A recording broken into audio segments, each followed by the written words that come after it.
इस पूरे मामले पर राजनीति जबरदस्त हो रही है, तो आइए शुरू करते हैं इस चर्चा को। रमेश्वर चौरसिया भारतीय जनता पार्टी से, प्रियंका चतुर्वेदी कांग्रेस से, दिलीप कुमार जी जो कि काउंसलर हैं जेडीयू एसयू के, संत प्रकाश जी जो कि एसएफएस से हमारे साथ हैं, और सौरश कुमार जी हमारे साथ हैं, ज्वाइंट सेक्रेटरी एबीवीपी। आप सबका स्वागत है। शुरुआत प्रियंका जी मैं आप ही से करूंगा।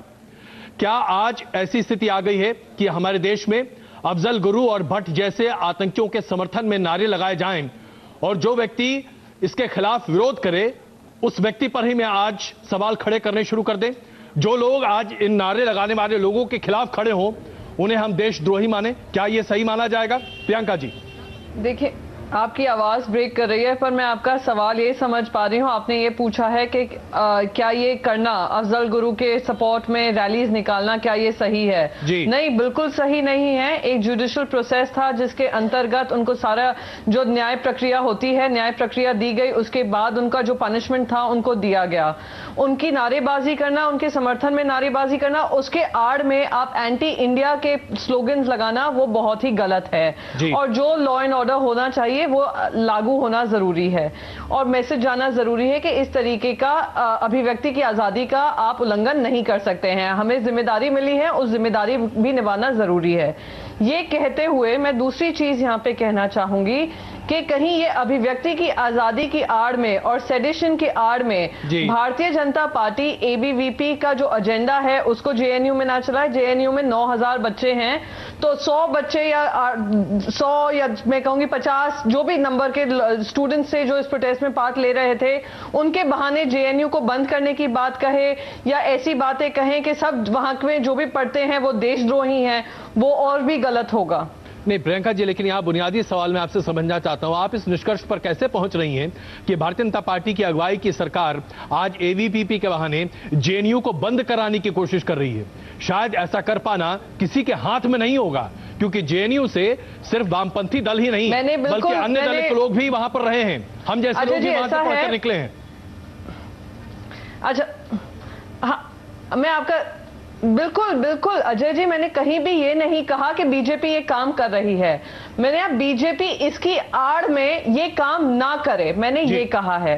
दूसरी चीज मैं फिर से कहूंगी कि आपने एक स्टूडेंट पे अभी सेडिशन का एक्ट लगाया है और दिल्ली पुलिस ने उनको अरेस्ट किया है।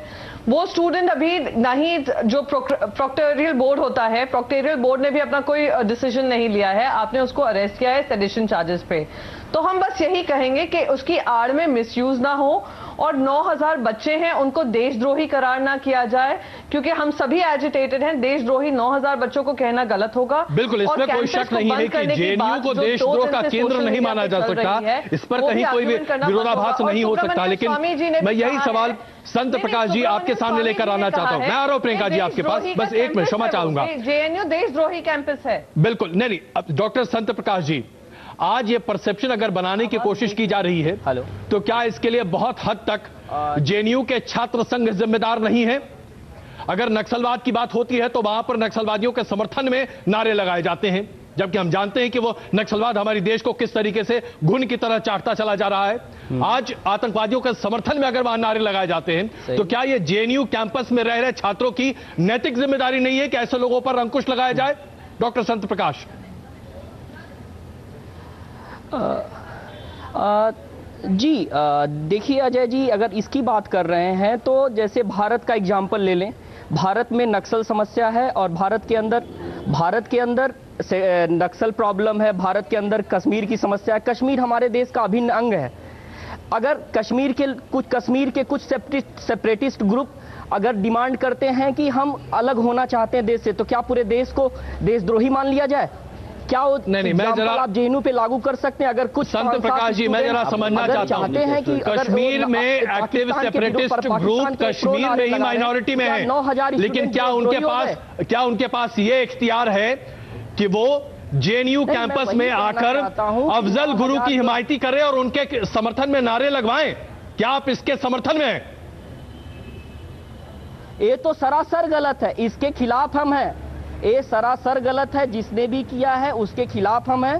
लेकिन जिस तरीके से मैं यहाँ जेएनयू के पक्ष में खड़ा हो रहा हूँ कि जेएनयू की इमेज को मैलाइन करने की जो कोशिश की जा रही है वो गलत है। तो उसके लिए अगर जिसने किया है संत प्रकाश जी, इसके लिए तो आप जैसे लोग जिम्मेदार हैं ना। पर चार्ज लगाया जाए। आप लोग जेएनयू में पढ़ रहे हैं, आप छात्र संघ का प्रतिनिधित्व करते हैं, आप लोगों की मौजूदगी में इस तरह की देशद्रोही हरकतें जेएनयू कैंपस में कैसे हो सकती हैं? जेएनयू का एलुमनी रहा हूं, मेरी बात सुनिए जी।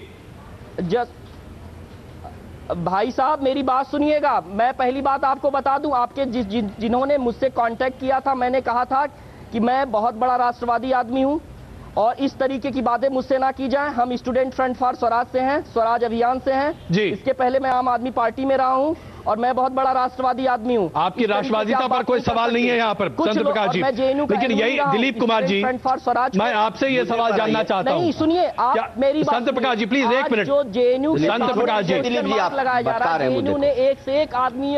संत कुमार जी जरा प्लीज एक मिनट, मुद्दे पर रहे, मुद्दे से इधर-उधर भटकने की शायद अभी जरूरत नहीं है। दिलीप कुमार जी, आज जेएनयू कैंपस को अगर तथाकथित तौर पर लोग बदनाम करने की कोशिश कर रहे हैं तो क्या ये जेएनयू कैंपस के तमाम छात्रों की नैतिक जिम्मेदारी नहीं है कि हम वहां पर ऐसी किसी गतिविधि को न होने दें? मैं भी जेएनयू में पढ़ा हूं, मेरी भी शायद यही जिम्मेदारी होती अगर मैं आज जेएनयू में पढ़ रहा होता तो।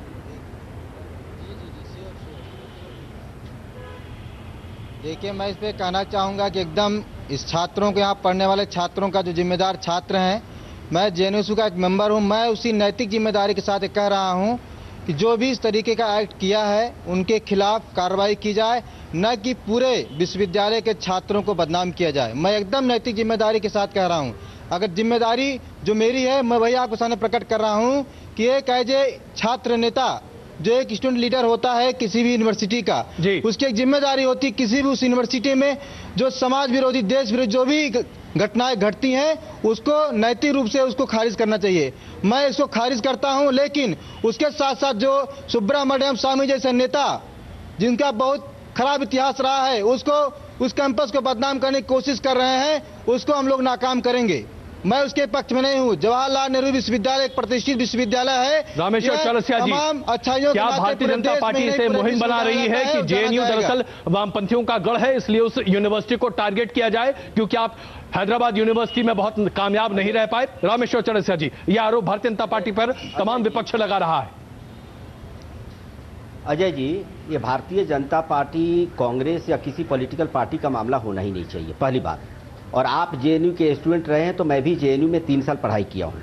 मैं एक चीज आपको कहना चाहूंगा साफ साफ, आप ये कह रहे हैं कि बदनाम नहीं किया जाए। टोकरी का एक आम सड़ जाता है, हम खुद चौरसिया हैं, अगर एक पान सड़ जाता है तो उसको काट के फेंक देते हैं, निकाल देते हैं ना, तो पूरे टोकरी का पान सड़ जाता है।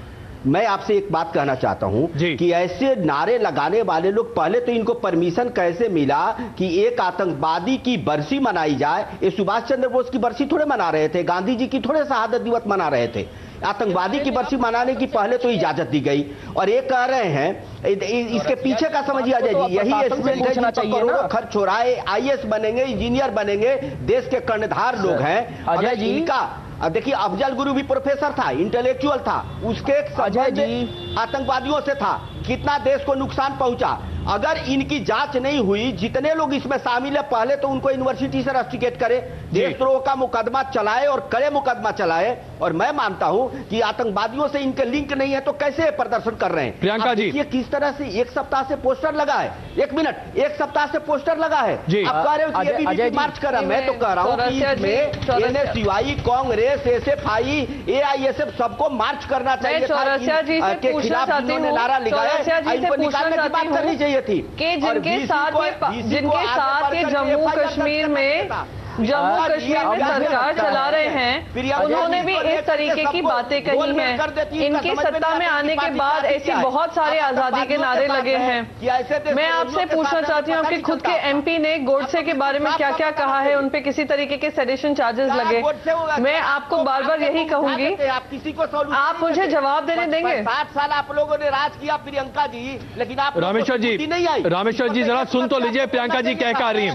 रामेश्वर जी, एक वक्त से इनको बोलना चाहिए था। इस मामले को हमेशा भटकाते हैं, चले गए गोडसे। और ऑलरेडी आरएसएस बैन हो चुकी थी, किया आरएसएस बैन हो चुकी थी, जिनके कनेक्शन है भाई पहले सबसे पहले तो देशद्रोह का आरोप आरएसएस पे होना लगा हुआ है, तो तुरंत यूनिवर्सिटी से निकालना चाहिए। सबसे पहले मैं तो इससे आगे बढ़ के कहता हूँ आपको, यूनिवर्सिटी के वीसी को इन पर पहले एफआईआर दर्ज करना चाहिए था। यूनिवर्सिटी का वाइस चांसलर को ही दर्ज करना चाहिए।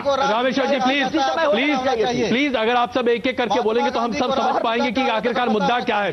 प्रियंका जी को उनकी बात कंप्लीट करने का मौका तो देना चाहिए। प्रियंका जी प्लीज। ऑर्गेनाइजेशन के 5 लोगों ने किया। डॉक्टर पंत जरा 1 मिनट आप धीरज रखिए। डॉक्टर पंत करा दीजिए। Doctor Pant please 1 minute. दोषी से देखिए, कोई भी पार्टी हो, मैंने पहले ही आपको बोला है, पार्टी लाइन से ऊपर होकर इस पर बात करनी चाहिए। देखिए, राजनीति राष्ट्र के लिए होती है, राष्ट्र राजनीति के लिए नहीं होता। ये राष्ट्र का सवाल है। वहां नारे लग रहे हैं, जेएनयू में एक इतना बड़ा प्रीमियर इंस्टीट्यूशन है, इस तरह के नारे लगा रहे हैं। मैंने एक आपको उदाहरण दिया, आज कांग्रेस